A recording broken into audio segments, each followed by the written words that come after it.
Signal. New Signal. Yes, new Signal ethyl gasoline. The super fuel of tomorrow is at Signal dealers today.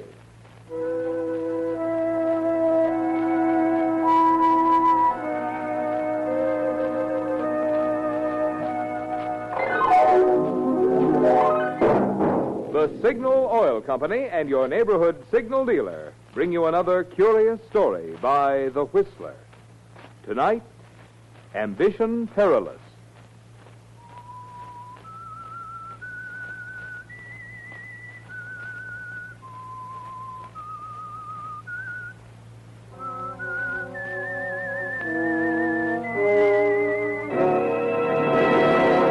I am the Whistler.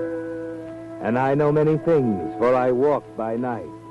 I know many strange tales hidden in the hearts of men and women who have stepped into the shadows. Yes, I know the nameless terrors of which they dare not speak.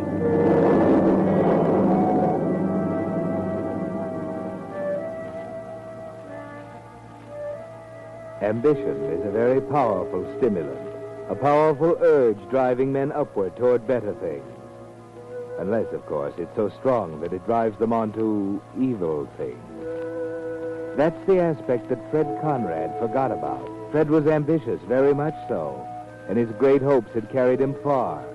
He was the most popular district attorney in a long time, and now he had his eye on the governor's chair, and the prospects looked good for the coming election. But they'd look even better, explained Art Moran, his campaign manager, if Fred agreed to Moran's great new idea. I tell you, it was a brainstorm, Fred, and it'll be a political masterstroke. The voters will eat it up. Fred Conrad, the great humanitarian, the champion of the underdog. Why, they'll vote for you in droves. It'll be a Now, cinch. wait a minute. Stop rhapsodizing and tell me what it is. Look, it came to me as I was going to bed last night. I just heard the news that the governor had issued a pardon for Max Fenton. Yes, so what? So what, he says. Remember Max Fenton, the guy who was sentenced to life for a sensational love killing 10 years ago? Of course I remember him. I convicted him. That's the point. That's just the point. Don't you see? It's great. Convicting Max Fenton was your first big triumph as a punk assistant DA, right? Right. Now, the governor, your political opponent, pardons him. So, what do? Issue a blast against the pardon? No. You give Fenton a job. A job? That's right. You meet him, shake hands with him, welcome him back into society, and give him a job. A helping hand. Get it? You take him under your wing. Oh, it'll be terrific. Wait a minute. That would mean I'd be siding with the governor, approving his pardon. Not necessarily. You don't have to prove fully. I got your statement all worked out. Besides, sometimes it pays to jump the fence a little. Yes, but suppose Fenton doesn't go straight. Supposing it doesn't work. That's the beauty of it. Let the governor worry about that. It's his baby. He issued the pardon. Well... Now, don't you worry about a thing. I've worked everything out. Talked to the parole board this morning. Got the arrangements all made. Here's the statement. You look at it while I phone the paper. Not yet now. Wait till I read it. Okay. While I cannot agree with Governor Dawes on the wisdom of pardoning Max Fenton, a convicted murderer, the decision has been made, and I, as a good citizen, will abide by it. Furthermore, I believe it my duty to give whatever assistance I am able to Fenton in his readjustment to the society to which he has paid his debt. Therefore, I have decided to employ Fenton in my home and to offer him every opportunity of once again becoming a useful member of the community. How do you like it? Not bad. I'll do it.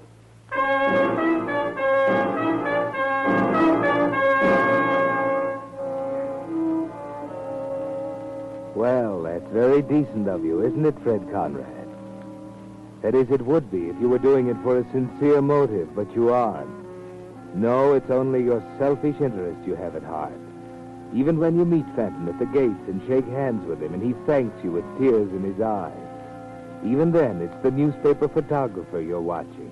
And you're thinking about the stories that will appear, Noble Decision, the human side of Fred Conrad, district attorney, editorials lauding you to the skies. You're thinking of Governor Dawes up at the State House, who's wondering what's behind it, getting nervous about your new political popularity. It all comes true, of course. The newspaper is the governor. But publicity can attract attention lots of places, Fred Conrad. Places you'd forgotten about. For instance, at the bar of the Club Saint Moritz. Hiya, Millie. What'll it be? Make it the same, Barney, but double. Double? Coming up, bourbon straight. Thanks. Something bothering you, Millie? Why? Why do you ask that? Just curious. You never ordered the double before. Oh. Yeah. Something's bothering me. Now, that ain't right. A good-looking doll like you. A swell singer. You knocked him with that last number. That guy down at the end of the bar there, for instance. He sat there with his mouth hanging open like he hadn't seen a good-looking woman in years. Yeah? He's not bad himself. If you like the type. Anyway, he likes yours. He's sure been staring at you. Know who he is? No, you want us to find out? You know better than that. The boss blows his top if I got guys hanging around here. Okay. Fill it up again, Barney. You mean another double? That's right. Yeah. Yeah, you really are stewing. You want to tell old Barney about it? It might help. It might. Barney, did you ever hate a person so bad that all you wanted to do was hurt them? Somehow, anyway, hurt them? Well, now, I don't know. Well, I have. Sort of eats you up inside. But you don't do anything. You keep it all inside of you. And one day, this person does something. And he's a big hero, talk of the town, great guy. Maybe he'll get elected to something. You wouldn't mean Conrad, would I'm you? not saying who I mean. But he's no hero, and I can prove it. He's a heel. Suddenly, all this you got inside you has to bust loose. You feel like you got to get it out, get your revenge, or else. What are you going to do, Millie? I'm not sure yet, Barney. But I got a feeling that a certain hero in this town is going to be sorry I'm alive before very long.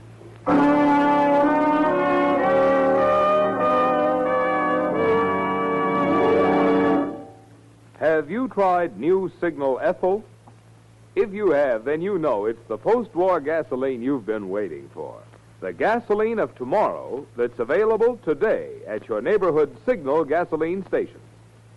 Motorists who have tried it can tell you about the pep, the pickup, the anti-knock of new Signal Ethyl. Oh, but that'd be spoiling your surprise.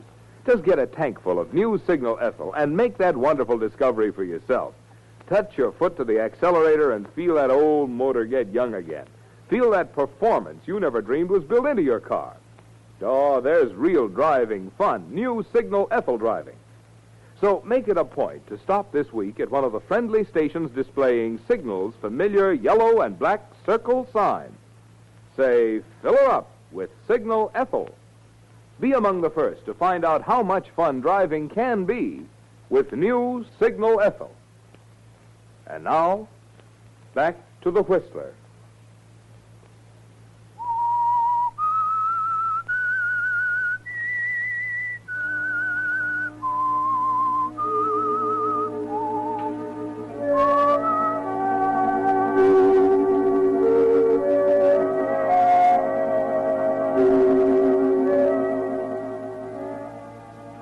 Frederick Conrad, public benefactor, great humanitarian. Too bad that opinion isn't shared by everyone. Of course, one person couldn't keep you out of the governor's chair. Or could she? Better get a grip on yourself, Fred Conrad, while you sit at your desk talking to Mrs. Christie, your housekeeper, as she cleans the room. Yes, sir. It's as certain as I'm here in this room, you'll be in the governor's mansion in 2 months. Well, thank you, Mrs. Christie, but, well, we'll take things as they come, eh? And believe me, those who've helped me, stood by me through the lean years, won't be forgotten. The little people who've served so faithfully, like you, Mrs. Christie. Oh, if that isn't just like you, Mr. Conrad, always thinking of others before yourself. Land's sake, you're always doing someone a good turn. All those prodigies, for instance, like Mr. Fenton. Protégés, Mrs. Christie. Oh, yes, of course. Well, that's just my little hobby. You might call me a speculator. I invest in people, and the dividends are well worth it. Probably one of your investments to make another touch. Are you in? Yes. And before you open the door, get rid of that dust mop, will you please? Yes, sir. I'd like to see Mr. Conrad, please. Just a minute, and I'll ask if he'll see you. Mr. Conrad, it's a young lady. Never mind announcing me. He'll see me, all right. Well, I never. Hello, Mr. Conrad. Remember me? Millie. It's Millie, all right. And I'm no ghost. Mind if I sit down? Why, no, please do. Good Lord. This isn't possible. All right, put your eyes back in. I told you I'm no ghost. I'm little Millie, Mildred's daughter. Remember me, Uncle Fred? Little Millie? Mildred's little girl? Well, of course, Millicent. Yes, Millicent. Now that we've got that settled, suppose you close the door. I'm here to talk business. Well, oh, of course. You may go, Mrs. Christie. There. Well, now, where have you been keeping yourself? Did you say something about talking business? Yes. And I don't like snoopy housekeepers. There, the whole thing. There. Well, my friend, you've done all right for yourself now. District attorney, next governor. At least I know you won't be satisfied until you are. You seem to know me pretty well. I ought to.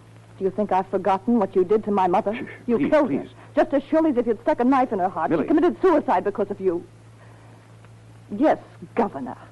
I know the real Fred Conrad. And I've got an idea there are a few other people in this state who might like to know the Fred Conrad I know. That letter in your hand. Looks familiar, doesn't it? Hands off. I've managed to keep this nice and clean ever since Mother died. I don't want to get it all smudged up. But I just wanted to compare it. You wanted to compare the stationery to that letter on your desk? Oh, no wonder you look scared. Still using the same personal stationery, same letterhead, Frederick Conrad, same thick gold engraving. I hope you're smart enough now not to write love letters on that paper. What are you getting at? Ever hear of a smear campaign? Sometimes it takes a lot of big guys with a lot of pressure to blot out someone's career. And sometimes it just takes a girl with a letter or two. You're threatening me with blackmail. My mother was a rich widow. You took her for every cent she had. You were going to invest it for her. But I was. Could I help That it if wasn't things enough. didn't go... You told her you loved her, promised to marry her. I've got a complete record of your crooked, worthless promises in the letter I've got. Even when she had a chance to marry someone else, you ruined that. Listen to this. My darling, I must see you before you take this rash step. You know I love you, and I don't intend to let anyone come between us.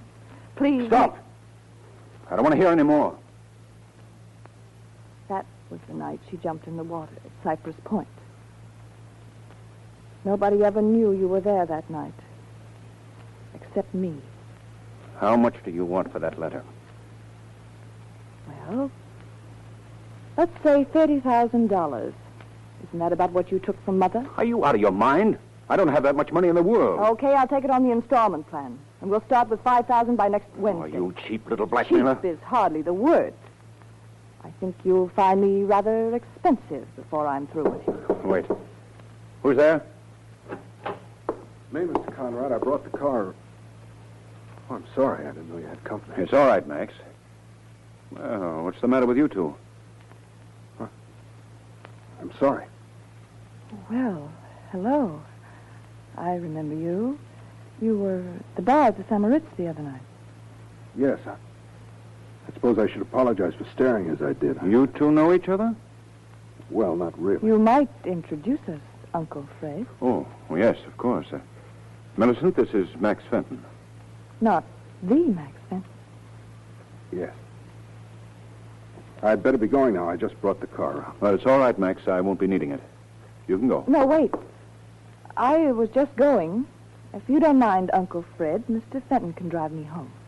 Oh, yes, if he's not busy. No, I'd be very happy to. Good. And we can go right now. But, Millie... Our business is all finished. I'm sure we understand each other, don't we, Uncle Fred? And I'm sure you'll make the necessary arrangements by, shall we say, tomorrow night.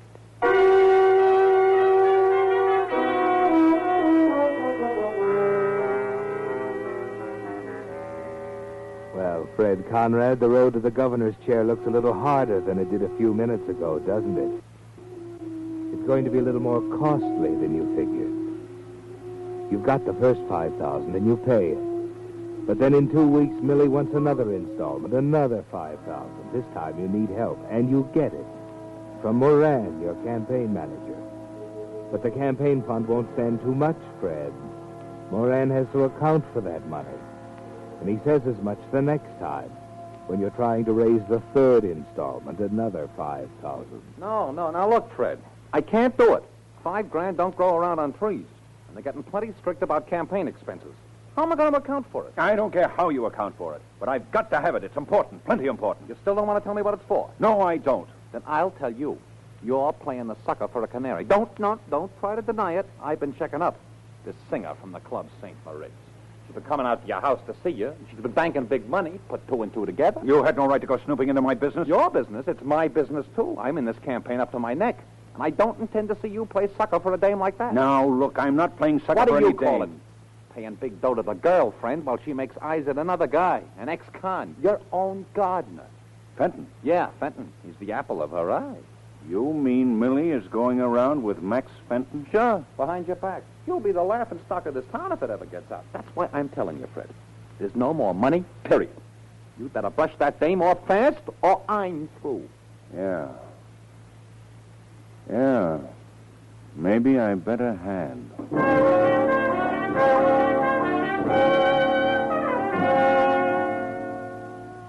Now, Fred, what's going through your mind? When Moran told you about Millie and Fenton, a great idea burst in your mind, didn't it? A great idea. But wait, Mr. District Attorney. You're thinking about murder. Murder, Fred Conrad. You know all about that. You know what happens to murderers. You've sent them there many times yourself. So if you're going in for anything like that, you'll have to be careful, plenty careful.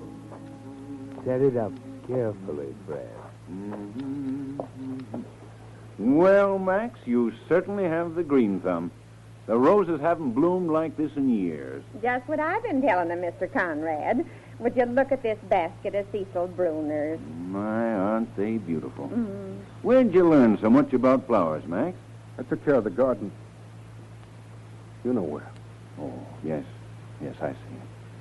We'll have to hurry if you want some of the zinnias, Mrs. Christie. It won't be light much longer. Why, it'll be light for another 2 hours. What's your hurry, Max? Now, Mr. Conrad, it'll take him a good 2 hours to get cleaned up for his date tonight. How'd you know I had a date? Oh, I may be dumb, but I'm not blind and deaf.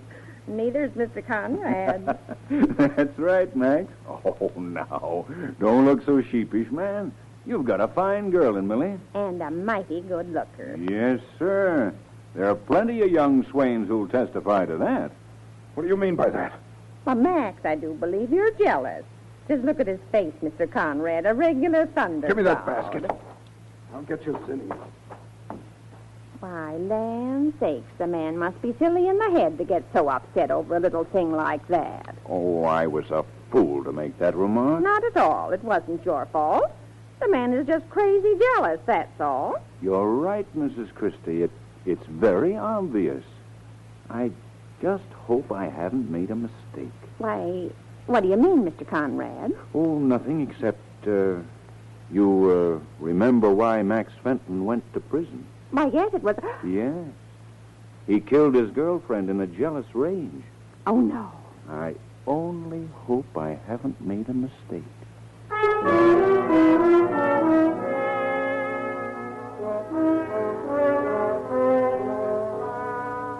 Nicely planted, Fred. Mrs. Christie will remember that later, won't she? The rest of the plan is taking shape in your mind, too. It's so simple. Max Fenton once killed a girl he loved in a fit of jealous rage. Why can't he do it again? Well, of course, it's too much to expect that you could drive him to it. But it wouldn't be hard to make people believe it if Millie were found dead, would it? Not hard at all. Of course, that means that you personally must do the job. But, well, ambition has carried you far, Fred, and you're not going to give it up now. No, not Fred Conrad. Now all you have to do is set up the scene. And Max Fenton helps you with that when he comes in to apologize. I just wanted to apologize for that scene in the garden, Mr. Conrad. I don't know what came over me. I guess I acted pretty stupid. Oh, don't worry about it, Max. A man isn't responsible for anything in this heat. Phew. I don't know what's wrong with me. It's just that when a man's gone through what I have, his past just won't let him be. I guess sometimes I'm afraid of myself. Does that sound crazy to you? No, it doesn't, Max. But you've got to exercise some control over yourself, man. Snap out of these neurotic fears. You're a free man. You've paid for your crime. Face the future with courage. You'll need it. What do you mean? Just this. Unless you're prepared to face things as they are, you're licked. Men will always be attracted to beautiful girls. And just because you've fallen in love with one, you can't keep her like Peter's wife locked in a pumpkin shell. Oh, I know it. Unless... Unless what? Unless you just take the bull by the horns and ask her to marry you. That should end it once and for all. You'd be married and you could be sure. Yes, you're right. I've wanted to. But do you think I should? I mean, after all I've been through, Of course, man. Now, look, you call her right up. Make a date to see her tonight, take her to some quiet, secluded spot, and ask her and get it over with. By golly, Mr. Conrad, you're a brick. You make me feel like a new man. I'll do it. I'll go out and get the engagement ring and make a date to meet her at Cypress Point tonight after she gets off work. Thanks, Mr. Conrad. Thanks a lot.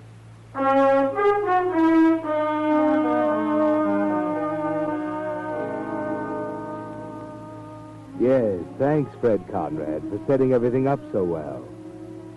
If Max Fenton only knew how well. It's going just the way you planned. You wait long enough for Max to have made his call. Then you put in one to the same number. Hello? Hello, Millie. Are you alone? Of course I'm alone. Who's this? It's Fred Conrad. Listen, I'll have that money for you tonight. Well, tonight's only Monday. It's not due till Wednesday. But you don't understand. I'll have all of it. So what? Hey, you mean the whole amount? Yes. I had a pretty hard time raising it, but I'll have it all for you tonight.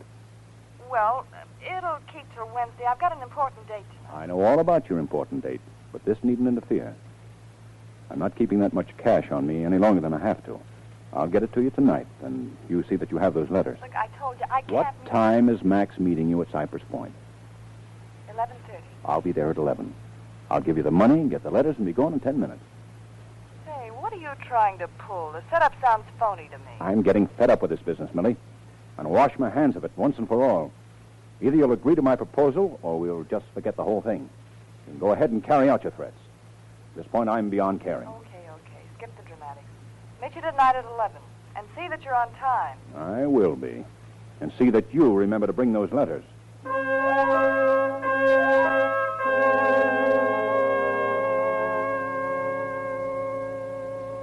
So far, so good. The plan is thoroughly formulated in Fred's precise legal mind. And as the time for action approaches, he carefully reviews each step in the plot. By 10:30, Mrs. Christie will be asleep. He can slip out without her ever knowing. The trip by automobile will take 20 minutes each way. And the lethal business to be transacted at Cypress Point, 10 or 15 minutes. The whole job done in less than an hour. And as for evidence, Fred permits himself a satisfied smile at this thought. Any number of people can bear witness to the fact that Sam and Millie had been meeting at Cypress Point.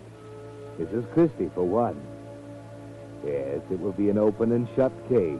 That's what Fred keeps telling himself as he makes his last-minute preparations before getting the car out of the garage. He stuffs the envelope with paper. That's all he'll need for the final payment. Everything's set now, Fred. So you drive out to the point in exactly 20 minutes, park carefully behind a row of shrubs, and climb up the incline to the little park overlooking the water. It's very quiet and lonely looking. There doesn't seem to be anyone here. Until suddenly you see her, lying on the ground. Millie! Good Lord. She's dead.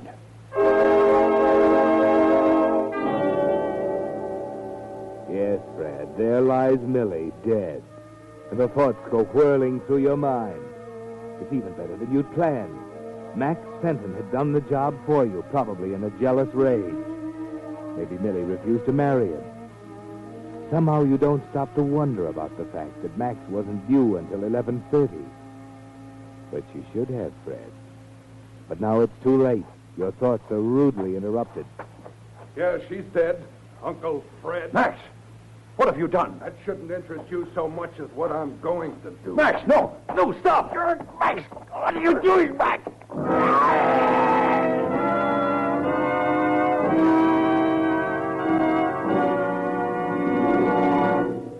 The Whistler will return in just a moment with the strange ending of tonight's story. Meantime, a word about the gasoline you've been using this week. Has it had quicker starting, faster pickup, higher anti-knock than any gasoline you've ever tried? It has, if it's been new Signal Ethyl. For Signal Ethyl is that new post-war gasoline drivers are buzzing about, as superior to pre-war gasoline as the jet plane is to propeller power. Yes, no matter what year that car is you're driving, it'll seem years younger when it takes its first power-packed draft of new Signal Ethyl. Oh, but wait a minute. You needn't take my word for this superior performance. There's a better way.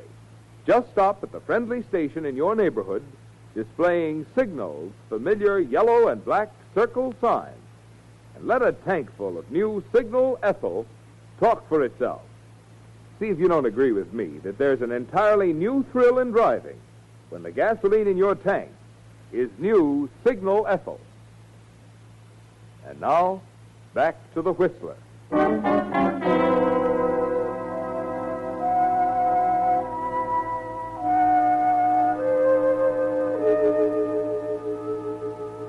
Well, Fred Conrad, it didn't turn out the way you planned, did it? And as you gasped out your last breath, you still didn't know why. You didn't reckon on several important things, Fred. One, that love is impatient. That Max Fenton, anxious to meet his future wife and give her the engagement ring, had arrived early at the point. But why had he killed her then? You might have had the answer to that if you could have seen the letter he held in his hand as he walked away from the point to give himself up to the police. A letter he didn't give Millie a chance to explain. It was a letter on your stationery in your handwriting. Your letter, Fred. My darling, I must see you before you take this rash step. You know, I love you. I don't intend to let anyone come between us. Please meet me at Cypress Point tonight. Just for a few minutes. I know we can straighten everything out. Your loving friend.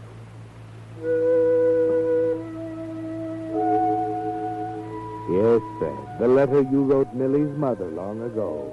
The letter you were going to buy back with murder. The irony of it was you wouldn't have had to. You see, Millie was in love, too.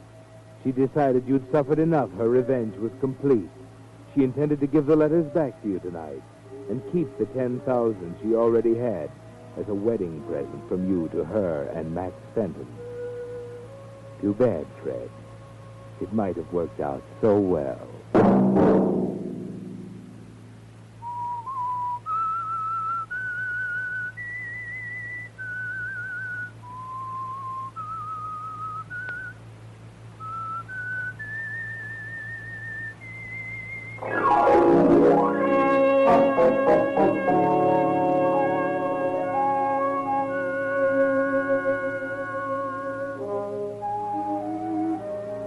Next Monday at 9 o'clock, the Whistler will bring you another strange tale.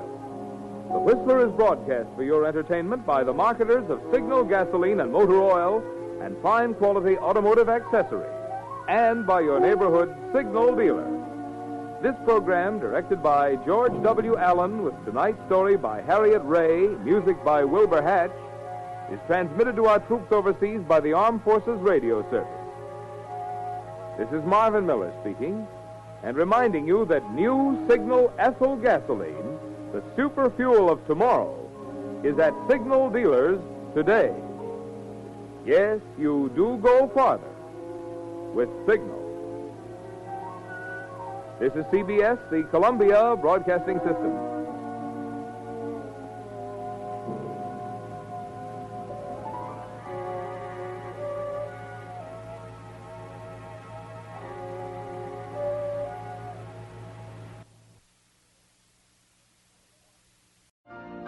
You've been listening to the OTR Gold Network. Find more classic radio at otrgold.com.